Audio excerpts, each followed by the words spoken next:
Hello friends, आप सभी का आपके अपने YouTube चैनल कालचक्र इतिहास की यात्रा में स्वागत है। आज का जो हमारा टॉपिक है वो है सहायक संधि। दोस्तों, सहायक संधि आपने नाम कई बार सुना होगा। आज हम इस सहायक संधि पर एक विस्तृत चर्चा और विवेचना करेंगे।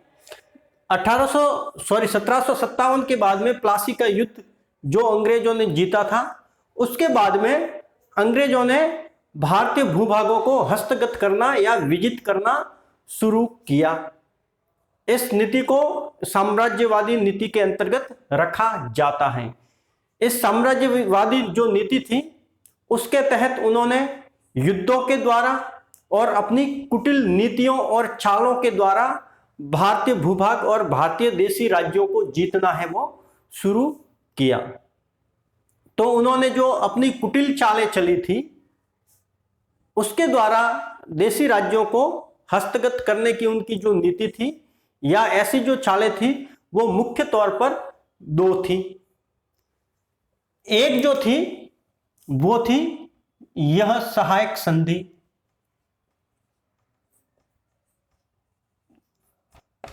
जिसको लॉर्ड वेलेजली ने शुरू किया था या अपनाया था। शुरू तो उसको यह पहले ही अव्यवस्थित रूप से हो गई थी। दूसरा जो नीति थी वो थी व्यपगत नीति या व्यपगत सिद्धांत कह दो।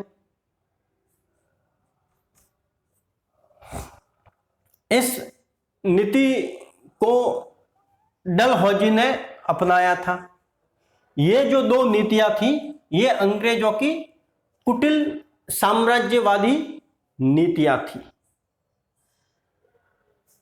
इनके द्वारा या इन नीतियों के द्वारा बिना युद्ध किए ही वो भारतीय भूभागों को विजित कर लेते थे। वो देशी राज्यों को इस तरीके से मजबूर कर देते थे कि उनका विलीनीकरण है वो कंपनी के तहत या कंपनी के अधीनता में हो जाए। व्यपगत नीति में जिस राजा की संतान नहीं होती थी या जो निसंतान मर जाता था उसके राज्य को कंपनी है वो अधिग्रहित कर लेती थी। जबकि सहायक संधि है वो एक विशेष प्रकार की संधि थी जिसको हम इस टॉपिक में पढ़ेंगे। व्यपगत जो नीति थी साम्राज्यवादी नीति, उसके लिए हम अगले टॉपिक में चर्चा करेंगे। तो आज हम बात करते हैं सहायक संधि की। यह सहायक संधि है, इसकी शुरुआत तो वेलेजली से पहले हो गई थी और संभवतः ऐसा माना जाता है कि जो फ्रांसीसी अधिकारी था डुप्ले, उसने सेनाएं हैं जो देशी राज्यों को दी थी और उसके बदले में उसने धन है वो प्राप्त किया था। लेकिन यह सहायक संधि का पूर्व रूप है और अव्यवस्थित रूप है। इस सहायक संधि को व्यवस्थित तरीके से एक विशेष नीति के तहत जो लागू किया वो था लॉर्ड वेलेजली। लॉर्ड वेलेजली, इसका जो भारत में कार्यकाल था वो था 1798 से लेकर 1805। इसने सहायक संधि को व्यवस्थित रूप दिया। अब ये सहायक संधि थी क्या, या उसमें देशी राज्य हैं वो सहायक संधि की मृग मरीचिका में कैसे फंसे, उस पर हम चर्चा करेंगे। सहायक संधि की शर्तों पर चर्चा करेंगे और सहायक संधि के ईस्ट इंडिया कंपनी को हुए लाभ और देशी राज्यों को हुई हानियों पर आज के हम इस टॉपिक में चर्चा करेंगे। तो जो सहायक संधि थी उसकी शर्तें क्या थी? पहली जो शर्त थी वो यह थी कि जिस किसी भी देशी राज्य के साथ में ईस्ट इंडिया कंपनी सहायक संधि करती थी उस देशी राज्य कि जो वैदेशिक नीतियां हैं, जो विदेश नीति हैं, वो कंपनी के अधीन होगी। अर्थात देशी राज्य हैं वो किसी भी अन्य राज्य से युद्ध या संधि है वो कंपनी की अनुमति के बिना नहीं कर सकते थे। अर्थात जो वैदेशिक नीति थी वो कंपनी के अधीन आ जाएगी। दूसरा जो पॉइंट था वो था कि देशी राज्यों को अपने राज्य में एक सेना रखनी पड़ती थी। उस सेना की जो कमान है वो ब्रिटिश सैनिक अधिकारी के हाथ में रहती थी और उसका जो वित्तीय भार है वो देशी राज्य को उठाना पड़ता था। तो जो देशी राज्य हैं उनके खर्चे पर एक सेना रखनी पड़ती थी जो कि देशी राज्य की रक्षा करेगी, ऐसा शर्त में तय हुआ था। तीसरा जो पॉइंट है वो यह था कि देशी राज्य को अपनी राजधानी में एक अंग्रेज रेजिडेंट रखना पड़ेगा जो कि दरबार की गतिविधियों में वहां पर मौजूद रहेगा। यह तीसरा पॉइंट था।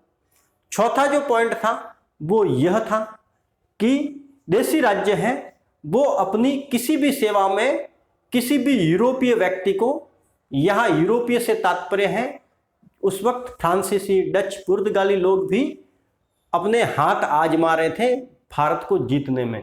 तो इन देशों के किसी भी नागरिक को देशी राज्य है वो कंपनी की अनुमति के बिना सेवा में नहीं रखेंगे, अर्थात नौकरी है उनको नहीं देंगे। पांचवा जो पॉइंट था वो यह था कि कंपनी है वो देशी राज्यों के आंतरिक मामलों में हस्तक्षेप नहीं करेगी। और छठा या लास्टवा पॉइंट जो कह दें वो यह था कि कंपनी ने देशी राज्यों की आंतरिक और बाहरी सुरक्षा मुहैया करवाने का इस संधि द्वारा वचन दिया। अब इस संधि के जो पॉइंट थे उसमें जो पॉइंट अंग्रेजी हितों का पोषण करते थे, कंपनी के हितों का पोषण करते थे, वो तो कंपनी ने जारी रखे और दूसरे जो हैं जिससे देशी राज्यों को हानियां होती थी उनको उन्होंने विकृत रूप से प्रस्तुत किया और अन्य मनस्क ढंग से या यूं कहें कि बिना रुचि लिए ही उसको लागू किया। अब इस सहायक संधि से या इस सहायक संधि में पहला जो राज्य था वो कौन आया इसके घेरे में, तो हमने पढ़ा था कि बक्सर का जो युद्ध था जो 1764 में हुआ था जिसमें अवध का नवाब और जो मुगल सम्राट था उनकी संयुक्त सेना थी मीर कासिम के साथ में, उनको कंपनी ने परास्त किया था 1764 के बक्सर के युद्ध में। तो उस युद्ध के बाद में 1765 में इलाहाबाद संधि हुई थी जो कि मुगल सम्राट के साथ भी हुई थी और अवध के नवाब के साथ भी हुई थी। तो इस इलाहाबाद संधि में अवध के साथ में सहायक संधि की गई, अर्थात अवध के साथ संधि में यह तय हुआ कि जो अंग्रेज रेजिडेंट है वो अवध की राजधानी लखनऊ में रहेगा और साथ में ही अवध में अंग्रेजी सेना रहेगी जिसका वित्तीय भार है वो अवध उठाएगा।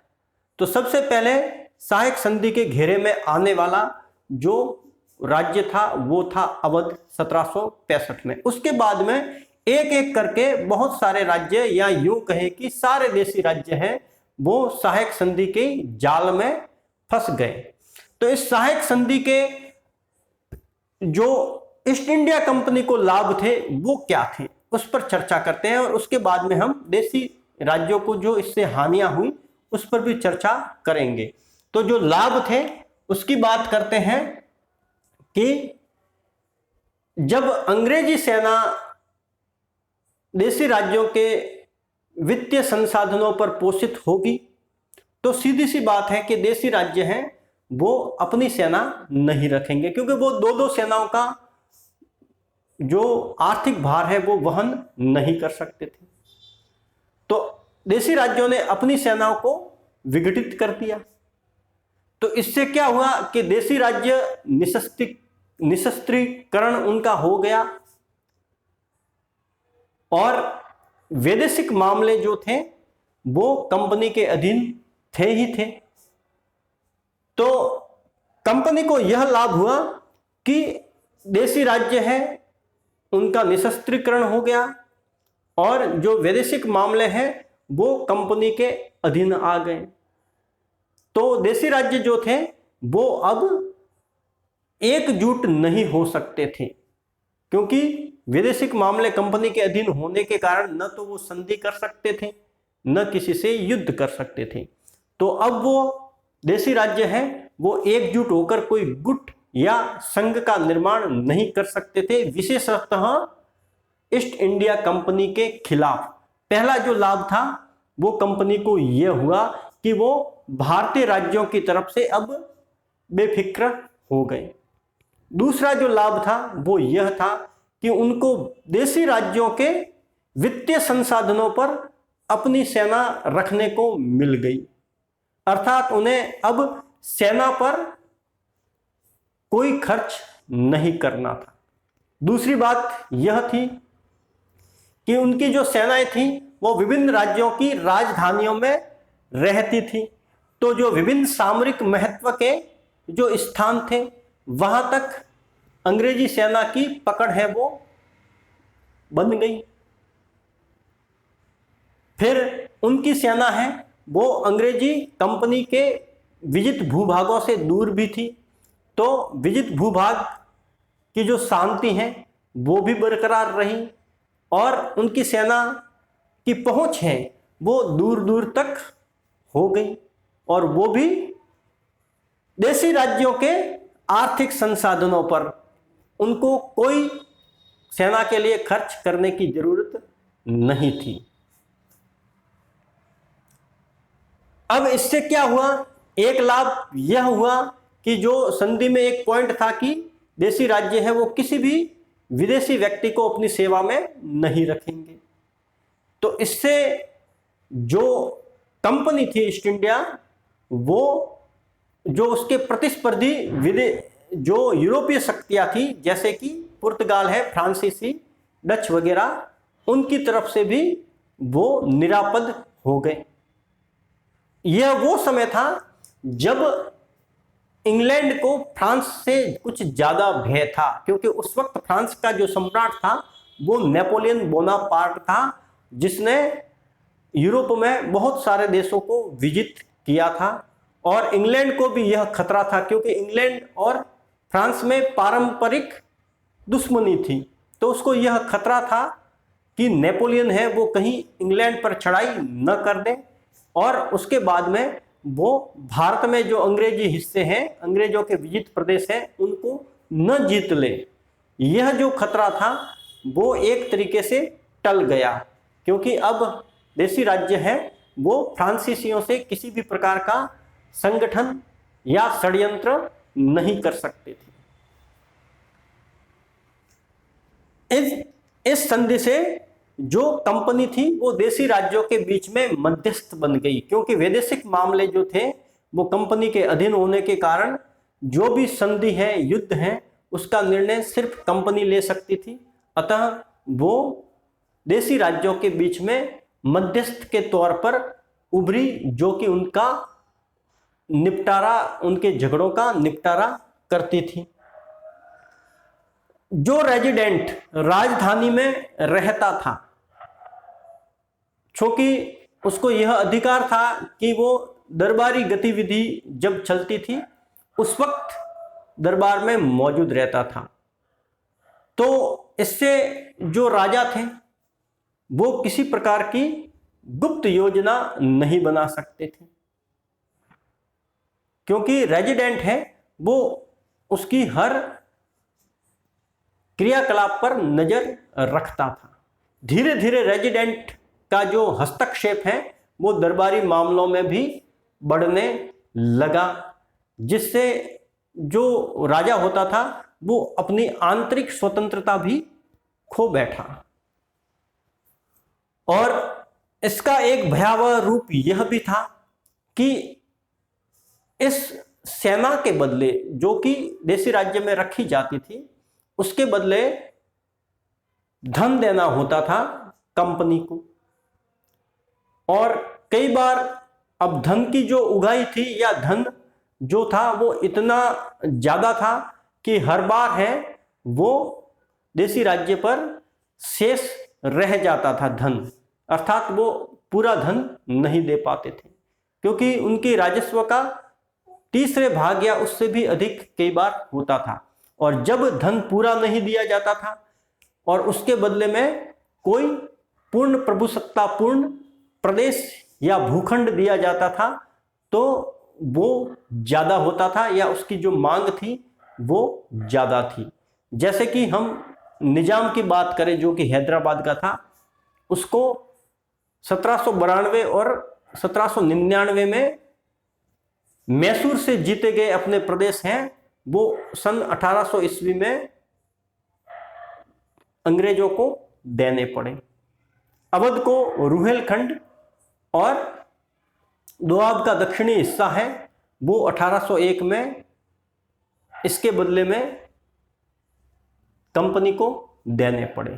तो इस तरीके से बहुत सारे जो प्रदेश हैं इस संधि के तहत हैं वो अंग्रेजों के पास स्वतः ही चले गए, और जो प्रदेश देशी राज्यों के पास रहे भी तो वो भी अपने आप में एक तरीके से पंगु बनकर रह गए। तो ये जो सारे लाभ थे वो कंपनी को हुए। अब इससे देशी राज्यों को हानियां क्या हुई? सीधी सी बात है कि देशी राज्यों को हानियां ही होनी थी, क्योंकि यह जो कुटिल चाल है सहायक संधि के नाम वाली, वो अंग्रेजों ने भारतीय साम्राज्य को खोखला करने, भारतीय भूभागों को हड़पने के लिए ही बनाई थी।